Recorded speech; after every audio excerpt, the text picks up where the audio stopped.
এই দুইটা বুঝতে পারলে মোটামুটি সব ক্লিয়ার।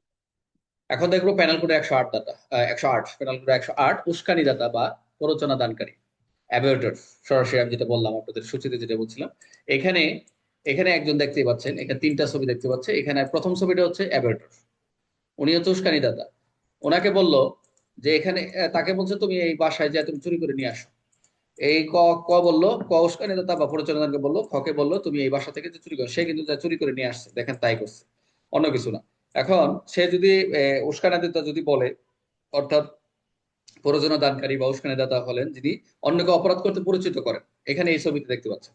এমনকি যদি সে অপরাধ সংগঠিত নাও হয়, অর্থাৎ এখানে এখানে তারে বললো, তাকে বললো যে তুমি তাকে যদি এখানে বলতেছে একটা জালিয়াতি শিখাইতেছে। এখন যদি এই জালিয়াতি শেখাকে তো প্রয়োগ না করলেও এখানে দায়ী হবে ডাইরেক্ট। অর্থাৎ এখানে কাউকে আমরা কি, এখানে সামনে যে সেকশন গুলো দেখবো, এগুলো আমরা দেখবো যে অপরাধ, একটা অপরাধ করতে বলছে, অপরাধটা হওয়ার ক্ষেত্রে না হওয়ার ক্ষেত্রে। কিন্তু অপরাধটার চেষ্টা, এটা অর্ডার করলো অপরাধ সংগঠিত না হোক, যিনি অর্ডার দিচ্ছে তার অপরাধ, কিন্তু যে সংগঠিত করে নাই সে ফিরে আসছে করে নাই, তার অপরাধ হবে না। যে অপরাধ বলছে, বলছে তুমি তাকে খুন করো, সে যাক না, আমি সে বলছে যে মিথ্যা সাক্ষ্য দেবো, সে বলছে মিথ্যা সাক্ষ্য দিব না, কিন্তু যে অর্ডার দিল যে তুমি এটা দাও, তার অপরাধ হবে। আর যে করে না সে, তার কোনো অপরাধ না, সে অব্যাহতি পাবে। তাই এখানে আমরা দেখতে পাচ্ছি যে উস্কানি দাতার কথা বলা রয়েছে, যে এখানে উস্কানি দাতা বা অপরাধ প্ররোচনা দানকারীর সংখ্যা হচ্ছে 108 ধারা। আমরা যদি আরেকটু ব্যাখ্যা বিশ্লেষণে যাই আপনাদের মেইন বইয়ে, যে ব্যক্তি অপরাধ সংগঠনের জন্য অন্যকে প্ররোচনা সহায়তা করে, প্ররোচনা বা সহায়তা করে। আর সহায়তা হিসেবে গণ্য হইতে হলে আপনারা তো তিনটা উপাদান দেখলেন। তাহলে যে ব্যক্তি কোনো অপরাধ সংগঠনের অন্যকে প্ররোচনা বা সহায়তা করে, অথবা কত পার্সেন্ট আছে, আচ্ছা 30%। আচ্ছা, এমন কোন কাজ করতে প্ররোচনা দেয় আইনগতভাবে অপরাধ হতো যদি তা আইনগতভাবে দায়ী কোনো ব্যক্তিকে উদ্দেশ্য করতো, তাকে অ্যাবার্টার বা প্ররোচনা দানকারী বলা হয়। আমি বলতেছি আবার, যদি কোনো ব্যক্তি অপরাধ সংগঠনের জন্য অন্যকে প্ররোচনা দেয় বা সহায়তা করে, এমন কোন কাজ করে বা প্ররোচনা দেয়, এমন কোন কাজ করে যেটার মধ্যে প্ররোচনা দেয় আইনগতভাবে অপরাধ, সবসময় আইনগত অপরাধ, যদি তা আইনগতভাবে দায়ী কোনো ব্যক্তি একে উদ্দেশ্য করতো, তাকেই অ্যাবর্টার হিসেবে গ্রহণযোগ্য হচ্ছে 108। এটা কিন্তু পরীক্ষা হলে এই ধারা থেকে আপনারা আবারই লিখেন না, এটা কোনো সাজা টাজা, এটা যার সাথে একটা একজন ব্যক্তির বর্ণনা দিল, মানে অপরাধের সহায়তাকারী, অপরাধ প্ররোচনাদানকারী ব্যক্তির সংজ্ঞা এটা, এটার সাথে আবার কোনো ধারাটা লাগাই দিয়ে না, যে এটা অনেকেই প্যানেল করে যখন প্ররোচনাদানকে 108 লাগাই রাখে আবার। 108 কোনো, এটার কোনো সাজা না, যা সেটা ব্যাখ্যা দিচ্ছে দেখেন। এখন ব্যাখ্যা এক, কোন আইনগত দায়িত্বপূর্ণ কাজ না করা, লিগেল অমিশন, কাউকে প্ররোচনা দিলে সেটা অপরাধ হতে পারে, যদিও প্ররোচনা নিজের জন্য কাজ অপরাধ বাধ্যকতা না থাকে। আগে ব্যাখ্যাগুলো দেখেন, পর আমরা উদাহরণ দিচ্ছি।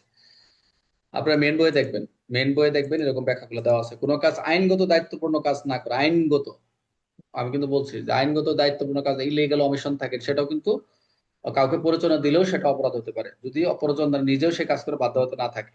আপনারা মেন বইয়ে ভালো করে দেখবেন।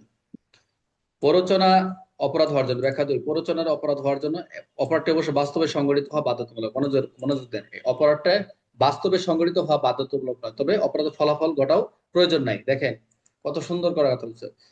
এ বি সি কে হত্যা করতে প্ররোচনা, কিন্তু বি রাজি হলো না, দেখছেন। এখন এই যে প্রশ্নটা, এটা বলতে পারেন যে এটা কত দ্বারা সাজা হবে। এই যে A B K, C K হত্যা করতে প্ররোচনা দিল, কিন্তু বি রাজি হলো না, এটা কি মৃত্যু, এটা কি মৃত্যুদণ্ড? 115 ধারা স্যার, 115 ধারা। তবু এটা এ প্ররোচনার দোষ, দেখেন একশো একজন কিন্তু পনেরো বলেই ফেলছে, একজন কিন্তু সুন্দর বলেই ফেলছে 115 দ্বারা। ওখানে বলে অপরাধটি সংঘটিত না হবার ক্ষেত্রে মৃত্যুদণ্ডে দণ্ডিত যাবজ্জীবন কারাদণ্ড আছে আপনাদের পাবেন। তাহলে এখানে দেখেন যে অপরাধটি বাস্তব সংঘটিত হওয়া কোনো বাধ্যতামূলক নয়, অপরাধটি ফলাফল ঘটার কোনো প্রয়োজন নেই। সেটাও কিন্তু সে যে অর্ডার করলো এটা, কিন্তু সে না করলো এটা পরে তার অপরাধ হবে না, তাকে রেহাই দিচ্ছে, অব্যাহতি দেওয়া হয়েছে। তবু এই প্ররোচনা যে দিচ্ছে একজন দোষী হবে। আচ্ছা, ব্যাখ্যা 3-এ যাই। যাকে প্ররোচনা দেওয়া হয়েছে, এই 107 108 যদি ভালো পড়েন, এগুলা মোটামুটি 109 আর 114 তো কিছু নেই, জাস্ট খালি হচ্ছে 11 12 13 আর ওদিকে 115 এগুলাই একটু ভালো করে বুঝলেই হবে। যাকে প্ররোচনা দেওয়া হয়েছে, যাকে প্ররোচনা দিচ্ছেন, আইনগতভাবে অপরাধ করতে সক্ষম না হলো, যেহেতু সে আইনগতভাবে সক্ষম না হলো, একই অপরাধমূলক উদ্দেশ্য নাও থাকলো, মানে যাকে দিচ্ছেন সে অপরাধ করে সক্ষম নাও হতে পারে, আবার একই অপরাধমূলক উদ্দেশ্য নাও থাকতে পারে। প্ররোচনকারী তবু সে কি প্ররোচন, যিনি প্ররোচনা দেয় সেও কি তবু অপরাধী, যে যিনি বলতো সেটা করো, কিন্তু সেও তো সক্ষম নাও হতে পারে, কিন্তু তার অপরাধমূলক উদ্দেশ্য নাও থাকলেও, তার তো অপরাধ নাও হতে, তবে প্ররোচনা দানকারীর কিন্তু সাজার কথা বলতেছে এখানে। আমরা কিন্তু 108-এ আছে, আমরা অন্যদিকে যাই না।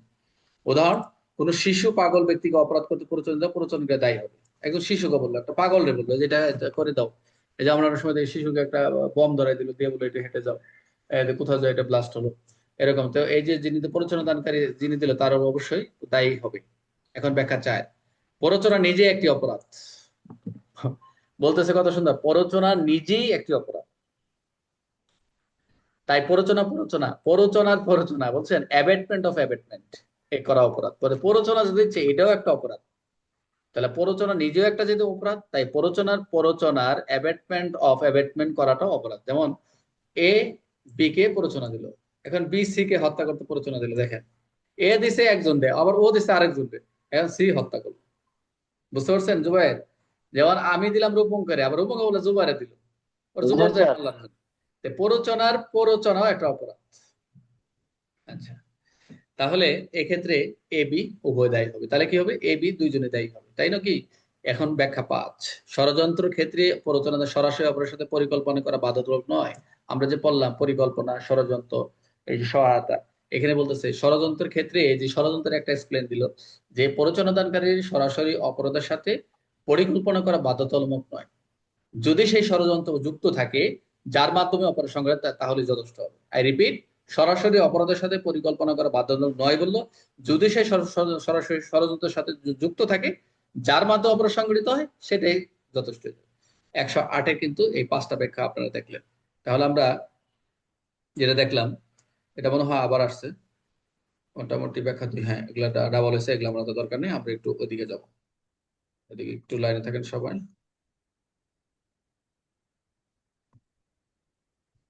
আচ্ছা, এখানে একটু দেখেন যে 108-এর 5টা মূল নিয়ম দেখলাম কি।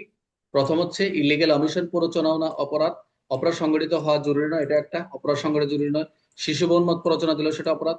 অ্যাবেটমেন্ট অপরাধ, যেটা দেখলাম। আর ষড়যন্ত্র সরাসরি অপরাধ হয়, পরিকল্পনা জরুরি নয়। যদি পরিকল্পনা জরুরি নয়, যদি সরাসরি যুক্ত থাকে সেটা অপরাধ গণ্য হবে। তাহলে আমরা এখানে 15টা এমসিকিউ আছে, আমরা একটু পরে দেখে আসি। আমরা আর একটু দেখে আসি পিকচারে আমাদের কি বলে এখানে। আচ্ছা, আমরা দেখলাম, এটাই দেখে আসলাম যে এখানে যদি অন্য কাউকে অপরাধ করার জন্য পরিচিত করেন, এমনকি যদি সে অপরাধ সংগঠিত নাও হয়। দেখছেন, এটা কিন্তু আমরা একটু একটা উদাহরণের ভিত্তিতে দেখলাম, দেখেন শর্ট করে বলে দিচ্ছি। আপনাদের এখানে এই পিডিএফ এ নাই, কিন্তু এটা আপনাদের লেকচার হিসেবে আপনাদের আলোচনা করছি। তাহলে আমরা দেখলাম 3টা ছবি। এখন যদি আমরা এমসিকিউ দিই, তাহলে অ্যাবেটরের সংজ্ঞা, অ্যাবেটমেন্ট না অ্যাবেটর বা পরিচয়দানকারীর সংখ্যা কত দ্বারা রয়েছে আমরা দেখলাম 108। অনেকে এই প্রশ্নটা 108 লাগাই দেয়, বুঝছেন ভাইয়ের? এই যে এই প্রশ্নটা আসলে যে এক বক বললো তাকে খুন করো, কিন্তু সে খুন করলো না, মিথ্যা সাক্ষ্য দিল, মিথ্যা সাক্ষ্য দিল না 116-তে, তখন কি করে সে 108 তো এটা মানে এটা তো সাধারণ, এটা জাস্ট একটা ক্লিয়ার করছে সংজ্ঞা বা আপনাকে উপস্থাপন করছে যে ব্যক্তির তার অপরাধের। 108-এ কখনো স্যার মামলা হয় না স্যার। হ্যাঁ, আর একশো আমাদের আটে বলছে ধারাগুলো যে স্যার এটার মামলা ব্যাখ্যা যে বিশ্লেষণটা ধারাগুলোতে বলছে হয় এটার। সেই হ্যাঁ, ধারাগুলো স্যার। রাইট। আচ্ছা, তো অ্যাবেটর বলতে কাকে বোঝানো হয়েছে? একজন প্ররোচনা দানকারীকে বলা হয়েছে। অ্যাবেটমেন্ট অপরাধ হওয়ার জন্য অপরাধ সংগঠনের কি প্রয়োজন? প্রয়োজন এখানে আদালতের প্রয়োজন না হতে পারে। আর ইলিগেল অমিশন প্ররোচনা কি অ্যাবেটমেন্ট হতে পারে? অবশ্যই। অবশ্যই অ্যাবেটমেন্টে অবশ্যই ইলিগেল কার্যবিচ্যুতি থাকবে। যাকে প্ররোচনা দেওয়া হয়েছে সে আইনগতভাবে অপরাধ করতে সক্ষম না হলে সেটা কি হবে? অ্যাবেটমেন্ট হবে? অপর সক্ষম না হলে, সে সক্ষম যে করবে হবে সেটা, হবে স্যার। কিন্তু যে প্ররোচনা দিচ্ছে সে তো অ্যাবেটমেন্ট হবে, তাই না? অপরাধের সহায়তাকারী হবে। আচ্ছা, শিশু বা উন্মাদ ব্যক্তিকে অপরাধে প্ররোচনা দিলে কি দায়ী হবে? অবশ্যই প্ররোচনা দানকারী। আচ্ছা, অ্যাবেটমেন্ট অফ অ্যাবেটমেন্ট, খুব সুন্দর একটা কথা। অবশ্যই কি হবে? সেটা প্ররোচনা দানকারী হিসেবে। এক্সপ্লেনেশন 4 কি বলা রয়েছে? অ্যাবেটমেন্ট অফ অ্যাবেটমেন্ট, যেটা বলছে কনস্পাইরেসির ক্ষেত্রে প্ররোচনা দানকে সরাসরি অবশ্যই পরিকল্পনা করা কি বাধ্যতামূলক? সরাসরি বাধ্যতামূলক, তবে সরাসরি যুক্ত থাকলেই হবে, এটা না। অ্যাবেটের শব্দের বাংলা অর্থ কি আমরা দেখলাম? প্ররোচনা দান করি। আর অ্যাবেটমেন্টের অপরাধ হওয়ার জন্য কি প্রয়োজন? অবশ্যই কি তা থাকবে? অবশ্যই প্ররোচনা বা সহায়তা থাকবে। অ্যাবেটের কোন আইন অন্তর্ভুক্ত? অ্যাবেটের এবার বলছে কোন আইন অন্তর্ভুক্ত? অবশ্যই দণ্ডবিধি। বি এ কে হত্যার চেষ্টা করে কিন্তু ভুক্তভোগী বেঁচে যায়, তাহলে এ কি অপরাধ হবে? বি এর প্ররোচনায় চেষ্টা করে কিন্তু ভুক্তভোগী বেঁচে যায়, তাহলে কি হবে? অপরাধ হবে না প্ররোচনা দানকারীর? একজন অবশ্যই বেঁচে হবে যায়। স্যার, পড়াশোনা করে। রাইট। অ্যাবেটমেন্টের অপরাধ হওয়ার জন্য অপরাধের ফলাফল ঘটনা কি প্রয়োজন আছে? ফলাফল ঘটনার প্রয়োজন নাই, সহায়তা সংযুক্ত থাকলে হলো। অ্যাবেটমেন্টের চ্যাপ্টার শুরু হয়েছে কোন ধারা থেকে? 107 ধারা থেকে। হ্যাঁ।